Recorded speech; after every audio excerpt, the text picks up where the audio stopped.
Bismillahirrahmanirrahim. Assalamualaikum warahmatullahi wabarakatuh. Alhamdulillahi rabbil alamin. Wassalatu wassalamu ala asyrafil anbiya'i wal mursalin wa ala alihi wa ashabihi wa man tabi'ahum bi ihsanin ila yaumiddin, amma ba'd. Hadirin jamaah salat maghrib yang dirahmati oleh Allah Subhanahu wa taala. Alhamdulillah, kita bersyukur kepada Allah Subhanahu wa taala atas nikmat yang Allah karuniakan kepada kita semua. Salam dan salawat kepada Nabi kita Muhammad sallallahu alaihi wasallam. Jamaah salat maghrib yang dirahmati oleh Allah Subhanahu wa taala, kita akan melanjutkan pembahasan kita dari kitab yang berjudul Qisasul Anbiya'i Al-Qasasul Haqqa, karangan Syekh Abdul Qadir Syaibatul Hamdi rahimahullahu ta'ala. Pada pertemuan yang lalu kita sudah membahas kisah Nabi Musa alaihissalam yang bertemu dengan Nabi Khidir alaihissalam dalam rangka untuk mencari ilmu. Nah, jamaah yang dirahmati oleh Allah Subhanahu wa taala, kita pindah kepada kisah Nabi Musa alaihissalam bersama dengan Qarun, ya, yang dimana Qarun termasuk umat Nabi Musa alaihissalam. Jamaah yang dirahmati oleh Allah Subhanahu wa taala, tentang kisahnya Qarun, ya, kita bisa lihat di surah Al-Qasas, ya, 78 ayat 78. Allah berfirman, qala innama utituhu ala ilmin indi awalam ya'lam anna Allah qad ahlaka min qablihi minal qurun man huwa ashaddu minhu quwwatan wa aktsaru jam'a wa la yus'alu an dhunubihimul mujrimun. Ya, jadi Qarun ini termasuk kerabatnya Nabi Musa alaihissalam. Qarun itu adalah sepupunya Nabi Musa alaihissalam, anak dari tantenya, ibnu khalatihi, anak dari tantenya Nabi Musa alaihissalam. Nah, dan Qarun adalah min ahfazin nasi bit Taurah, termasuk orang yang paling hafal dengan kitab Taurat. Jadi Qarun itu adalah, ya, kalau kita ini Al-Quran, ya, dia menghafal Quran, penghafal Quran. Qarun adalah penghafal Taurat. Dia adalah termasuk orang yang sangat hafal dengan kitab Taurat dan orang yang sangat jernih suaranya yang membaca kitab-kitab Taurat tersebut. Dan sebelumnya Qarun termasuk orang yang baik, orang yang saleh, orang yang taat, orang yang beriman kepada Nabi Musa alaihissalam.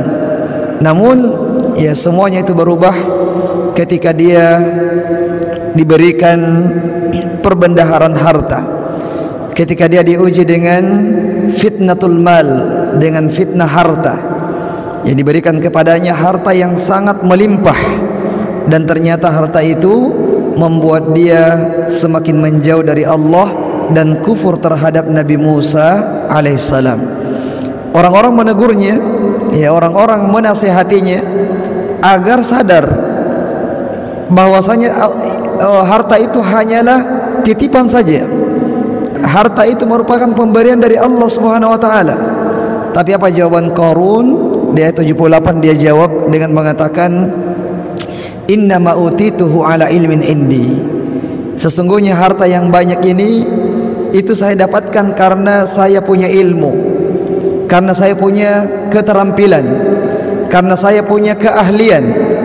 Jadi dia mengingkari bahwasanya yang memberikan harta itu adalah Allah Subhanahu wa taala.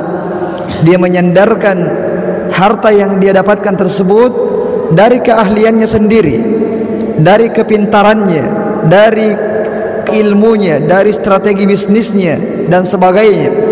Ya, dia menyandarkan nikmat tersebut kepada dirinya sendiri. Nah, dan ini merupakan kesombongan dari Qarun, mengingkari bahwasanya harta itu sumbernya dari Allah Subhanahu wa taala, dan justru dia menyandarkannya kepada dirinya sendiri. Dan Allah mengatakan, apakah dia tidak mengetahui bahwasanya Allah Subhanahu wa taala telah membinasakan orang-orang sebelumnya, yang dimana mereka itu adalah orang-orang yang lebih kuat dari segi fisiknya dan lebih banyak dari segi hartanya, tapi mereka justru dibinasakan oleh Allah Subhanahu wa taala. Tapi Qarun ya sudah lupa semua dengan hal-hal yang seperti itu, karena terbuai dengan manisnya, dengan indahnya kekayaan yang ada, yang dia miliki. Kemudian ayat berikutnya Allah berfirman, fa kharaja ala qaumihi fi zinatihi qala alladhina yuriduna alhayata ad-dunya ya laita lana mithla ma utiya Qarun innahu ladhu hazzin azim. Tayyib.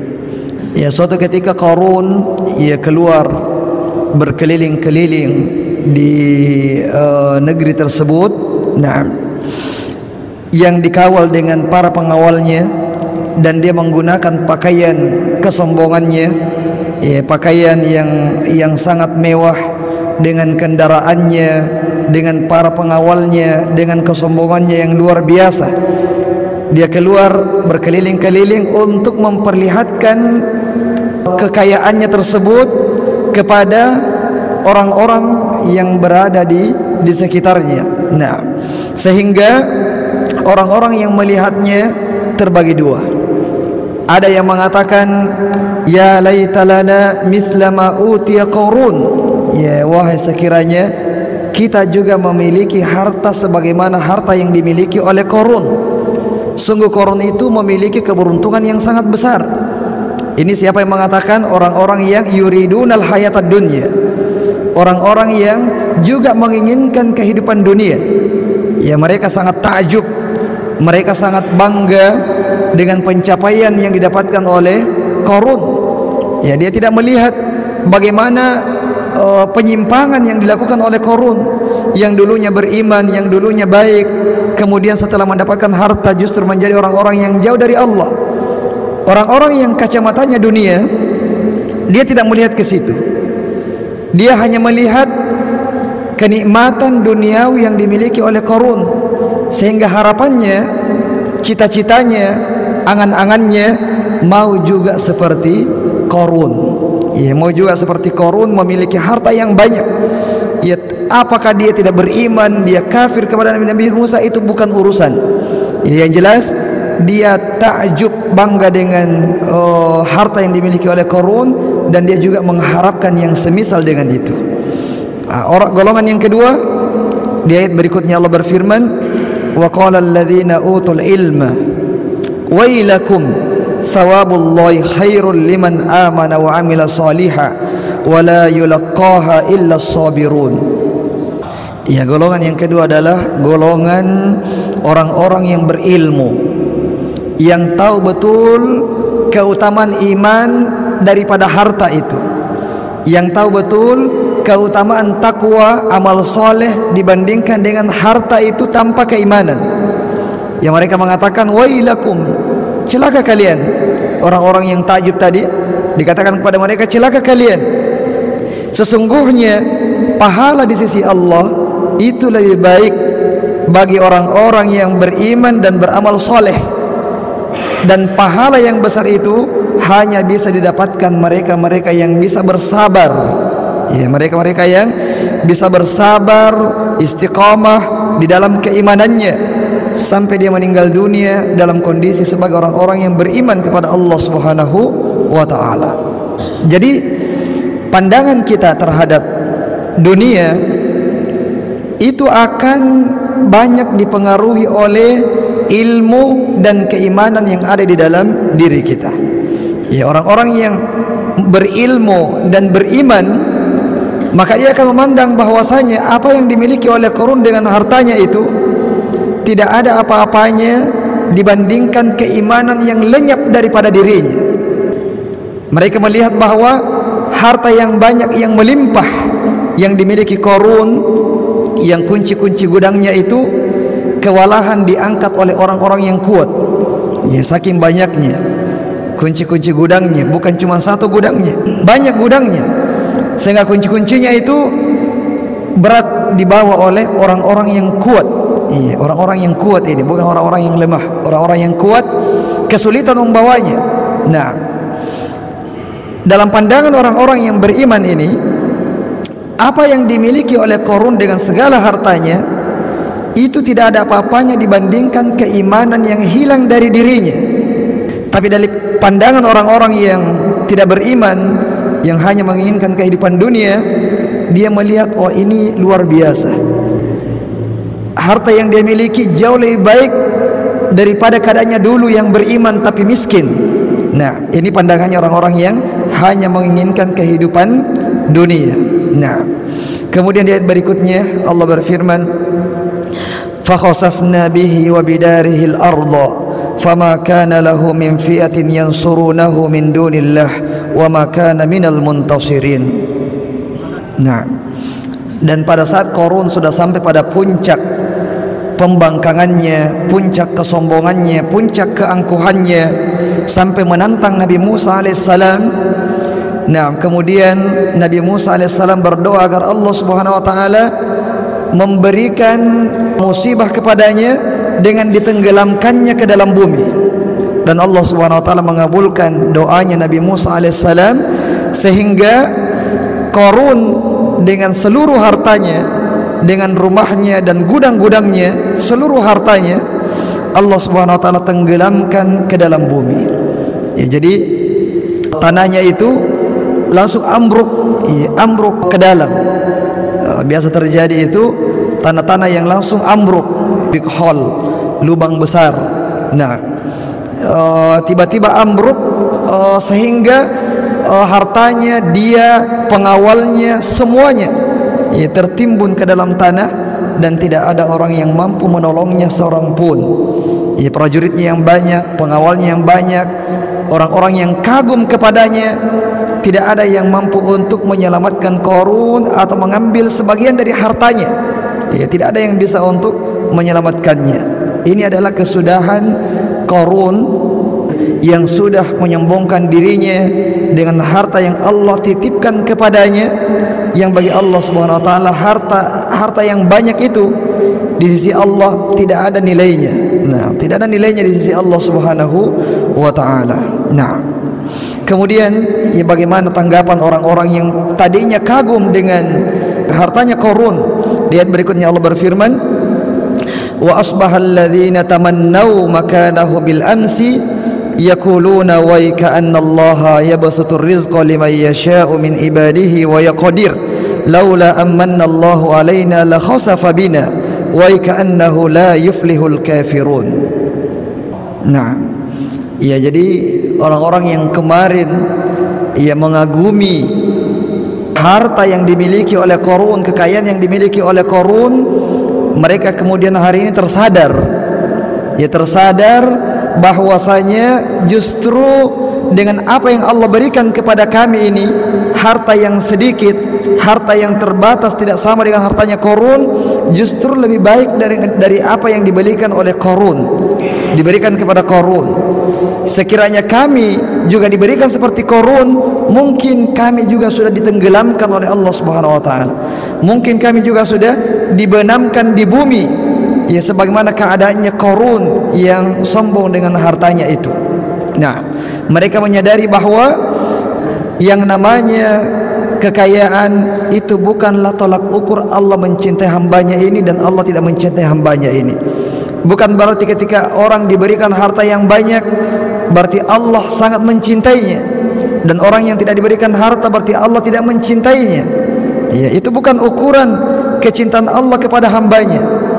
Pemberian harta karunia itu bukanlah ukuran kecintaan hamba terhadap kecintaan Allah terhadap hamba tersebut, tapi itu merupakan ujian, ujian yang dengannya Allah menguji hamba-hambanya, siapa yang bisa bersyukur dan siapa di antara mereka yang akan kufur. Kalau nikmat berupa harta, kekayaan, kekuasaan, di antara yang paling banyak diberikan nikmat seperti ini adalah Nabi Sulaiman alaihissalam. Nabi Sulaiman alaihissalam luar biasa, diberikan harta yang banyak, diberikan kerajaan yang luar biasa. Kerajaannya itu bukan cuma manusia saja yang diperintah, termasuk para jin. Ya, para jin juga menjadi prajuritnya, menjadi pembantunya. Hewan-hewan bisa berbicara dengan para hewan. Kemudian apa lagi? Angin bisa menjadi kendaraannya. Ya, luar biasa. Nah, tapi dengan segala nikmat itu, Nabi Sulaiman alaihissalam mengatakan, "Hadza min fadli Rabbi liyabluwani aashkuru am akfur." Sungguh ini adalah karunia dari Tuhanku untuk menguji saya, apakah saya termasuk hamba-hamba yang bersyukur atau hamba-hamba yang kufur. Ya, seperti ini seharusnya. Ketika orang diberikan nikmat dengan nikmat yang sangat banyak, ya seharusnya dia menjadi hamba-hamba Allah yang bersyukur agar Allah menjaga nikmat itu, menambahkan nikmatnya, dan terlebih nanti di akhirat ya diberikan balasan yang sempurna dari Allah Subhanahu wa taala. Nah, jadi ini adalah kesudahan dari ya Qarun yang diuji dengan harta dan ternyata dia gagal dalam ujian tersebut. Ya, tidak semua orang yang diuji dengan harta gagal ya. Banyak juga yang Allah berikan harta kepadanya dan dia menggunakan hartanya itu untuk kebaikan. Dia infakkan hartanya itu siang dan malam untuk kebaikan. Dan ini termasuk orang-orang yang kita boleh iri kepadanya. Kalau seperti Qarun tidak boleh iri kepada Qarun. Ya, ini orang-orang yang golongan pertama tadi, mereka iri kepada Qarun. Ya laitana, ya laita lana mithla ma utiya Qarun. Sekiranya kita juga diberikan seperti yang diberikan Qarun. Ini adalah iri kepada Qarun. Tapi orang yang kita boleh iri kepadanya adalah orang-orang yang Allah berikan harta yang banyak kepadanya dan dia gunakan hartanya untuk bersedekah siang dan malam. Nah, orang-orang yang seperti ini kita boleh iri kepadanya. Kita boleh mengatakan, sekiranya saya juga diberikan harta seperti yang diberikan kepadanya, kemudian saya juga berinfak siang dan malam sebagaimana yang dia lakukan. Ya, tapi kalau orang yang cuma sekedar kaya saja, dia gunakan, dia hambur-hamburkan hartanya, setiap bulan misalnya pergi traveling ke sana kemari, ke Amerika, ke Eropa, ke sana dan kemari, memperlihatkan hartanya dan sebagainya, bukan termasuk orang yang kita boleh iri kepadanya. Karena itu adalah kenikmatan dunia yang sementara yang akan dipertanggungjawabkan nanti di hari kemudian. Tapi kalau dia gunakan hartanya untuk bersedekah, ya seperti Utsman bin Affan yang miliarder, yang memiliki harta yang sangat banyak, tapi dia gunakan hartanya itu untuk banyak berinfak, bersedekah di jalan Allah Subhanahu wa taala. Nah, saya kira ini jamaah yang dirahmati oleh Allah Subhanahu wa taala, kisah Nabi Musa alaihissalam. Nah, yang sangat banyak disebutkan di dalam Al-Quran, di banyak surah disebutkan kisah Nabi Musa alaihissalam. Karena waktu juga sudah habis, kita cukupkan dengan doa kafaratul majlis. Subhanakallahumma bihamdik, asyhadu an la ilaha illa anta, astaghfiruka wa atubu ilaik. Assalamualaikum warahmatullahi wabarakatuh.